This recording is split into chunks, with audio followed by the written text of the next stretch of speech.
Earth Day, written by Margaret McNamara, illustrated by Mike Gordon.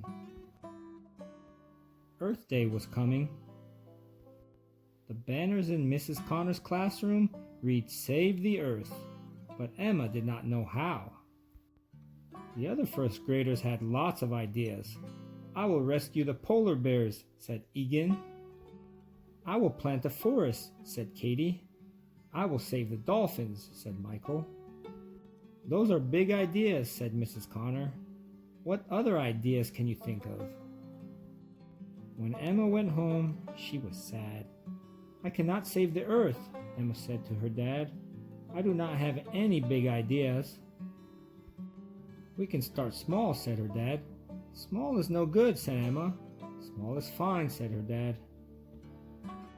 All that week, Emma and her dad did small things to help the earth. They shopped at the farmer's market. Emma brushed her teeth without running the water. Her dad turned off the TV. They went for walks and picked up trash along the way. They sorted cans and bottles. They used their bikes instead of the car. On Earth Day, Eigen drew a picture of polar bears. Katie talked about forests.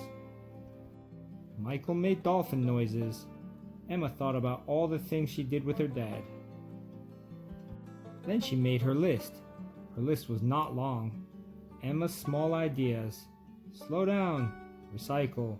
Only use what you need. From then on, Mrs. Connor's class slowed down. They recycled, and they only used what they needed to.